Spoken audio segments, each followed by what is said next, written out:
Hola a todos. La cuarentena 2020 se unió a la cuaresma. Estamos viviendo en un tiempo muy especial y yo les invito a acompañarme en la lectura del libro El deseado de todas las gentes.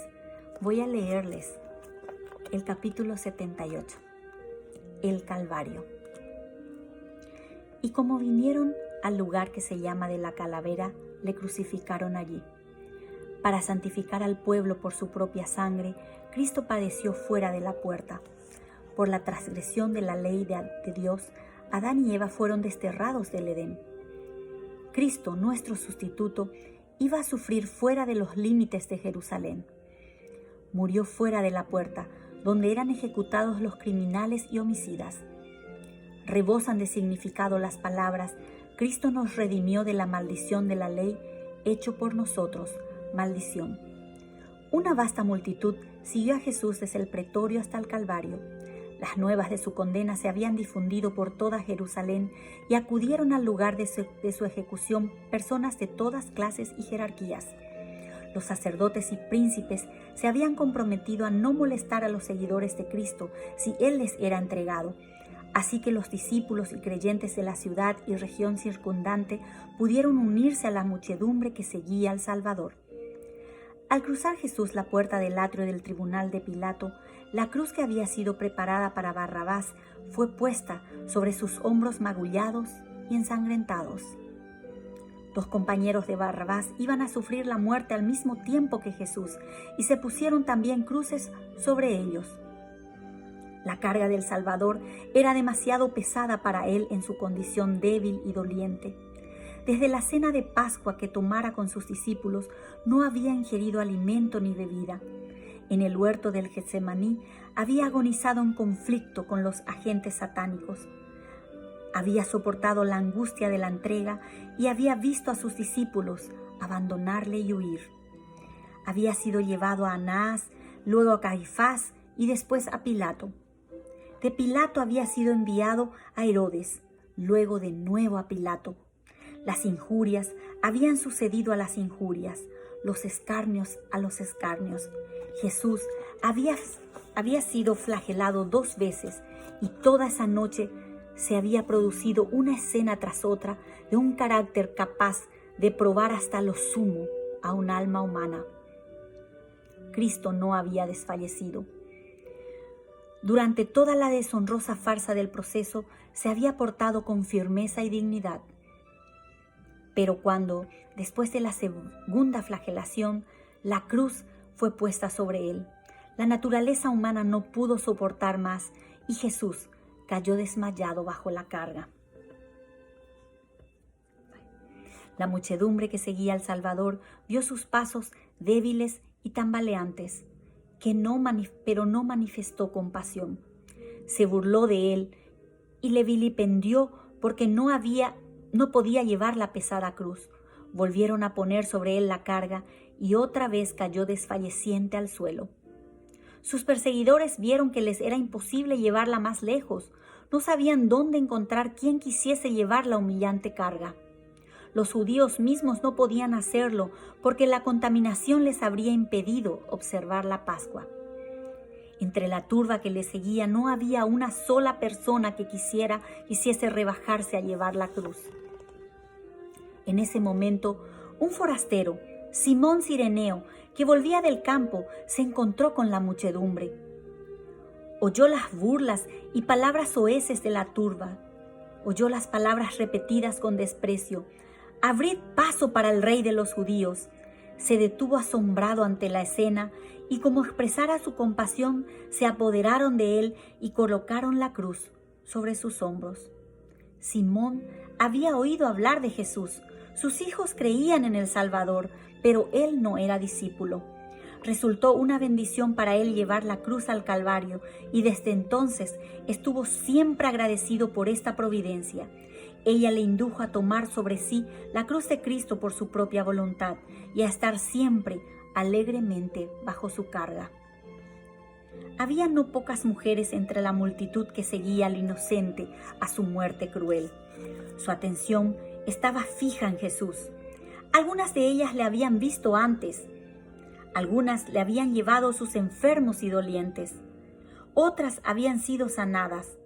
Al oír el relato de las escenas que acababan de acontecer, se asombraron por el odio de la muchedumbre hacia aquel por quien su propio corazón se enternecía y estaba por quebrarse.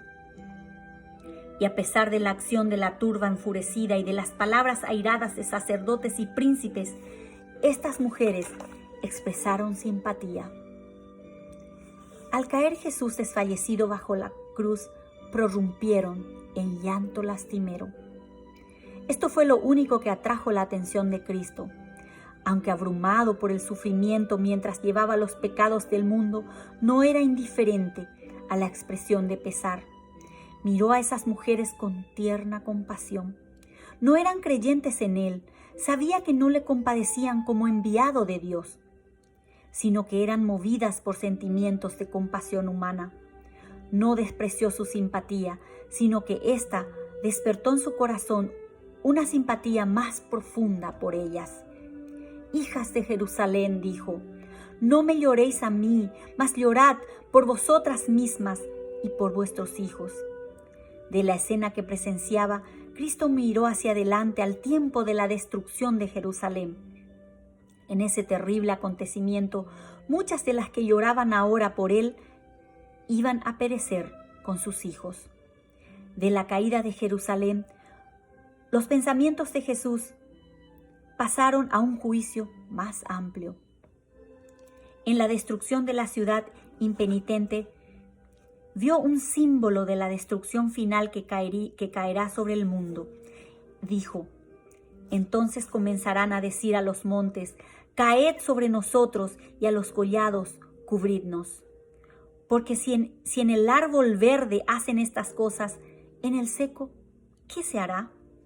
Por el árbol verde, Jesús se representó a sí mismo, el Redentor inocente. Dios permitió que su ira contra la transgresión cayese sobre su amado Hijo.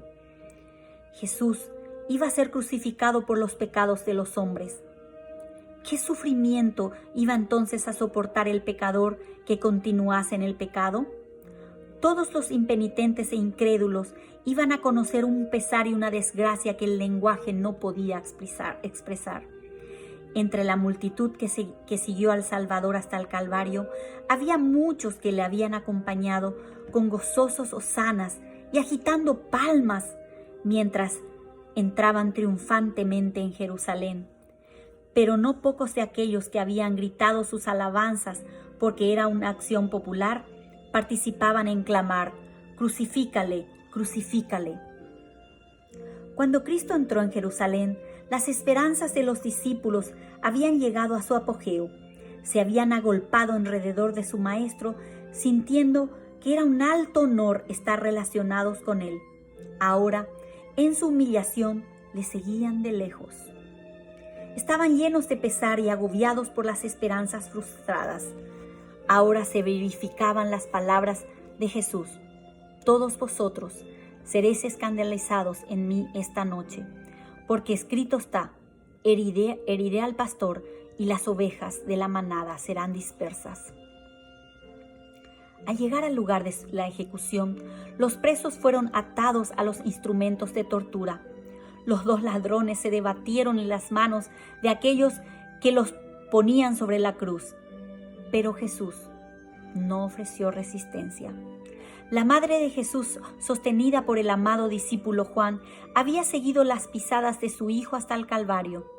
Le habían visto desmayar bajo la carga de la cruz y había anhelado sostener con su mano la cabeza herida y bañar la frente que una vez se reclinara en su seno.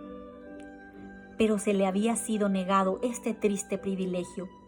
Juntamente con los discípulos, acariciaba todavía la esperanza de que Jesús manifestara su poder y se librara de sus enemigos. Pero su corazón volvió a desfallecer al recordar las palabras con que Jesús había predicho las mismas escenas que estaban ocurriendo. Mientras ataban a los ladrones a la cruz, miró suspensa en agonía. ¿Dejaría que se le crucificase aquel que había dado vida a los muertos? ¿Se sometería el Hijo de Dios a esta muerte cruel? ¿Debería ella de renunciar a su fe de que Jesús era el Mesías? ¿Tendría ella que presenciar su oprobio y pesar sin tener siquiera el privilegio de servirle en su angustia? Vio sus manos extendidas sobre la cruz. Se trajeron el martillo y los clavos, y mientras estos se hundían a través de la tierna carne, los afligidos discípulos apartaron de la cruel escena el cuerpo desfalleciente de la Madre de Jesús. El Salvador no dejó oír un murmullo de queja. Su rostro permaneció sereno, pero había grandes gotas de sudor sobre su frente. No hubo mano compasiva que enjugase el rocío de muerte de su rostro, ni se oyeron palabras de simpatía y fidelidad inquebrantable que sostuviese su corazón humano. Mientras los soldados estaban realizando su terrible obra, Jesús oraba por sus enemigos. Padre, perdónalos, porque no saben lo que hacen. Su espíritu se apartó de sus propios sufrimientos para pensar en el pecado de sus perseguidores y en la terrible retribución que les tocaría. No invocó maldición alguna. No invocó venganza alguna sobre los sacerdotes y príncipes que se regocijaban por haber logrado su propósito. Cristo se compadeció de ellos en su ignorancia y culpa. Solo exhaló una súplica para que fuesen perdonados, porque no saben lo que hacen. Si hubiesen sabido que estaban torturando a aquel que había venido a salvar a la raza pecaminosa de la ruina eterna, y remordimiento y horror se habrían apoderado de ellos. Pero su ignorancia no suprimió su culpabilidad, porque habían tenido el privilegio de conocer y aceptar a Jesús como su Salvador. Algunos iban a ver todavía su pecado, arrepentirse y convertirse. Otros, por su impenitencia, iban a hacer imposible que fuese contestada la oración de Cristo en su favor. Pero asimismo se cumplía el propósito de Dios. Jesús estaba adquiriendo el derecho a ser abogado de los hombres en la presencia del Padre. Esa oración de Cristo por sus enemigos abarcaba al mundo. Abarcaba a todo pecador que hubiera vivido desde el principio del mundo o fuese a vivir hasta el fin del tiempo. Sobre todos recae la culpabilidad de la crucifixión del Hijo de Dios. A todos se ofrece libremente el perdón. El que quiere puede tener paz con Dios y heredar la vida eterna. Tan pronto como Jesús estuvo clavado en la cruz, este fue levantada por hombres fuertes y plantada con gran violencia en el hoyo preparado para ella. Esto causó los más feroces dolores al Hijo de Dios. Pilato escribió entonces una inscripción en hebreo, griego y latín y la colocó sobre la cruz más arriba de la cabeza de Jesús. Decía: Jesús Nazareno, Rey de los judíos. Esta inscripción irritaba a los judíos. En el tribunal de Pilato habían clamado: «¡Crucifícale! No tenemos rey sino a César». Habían declarado que quien reconociese a otro rey era traidor. Pilato escribió el sentimiento que habían expresado.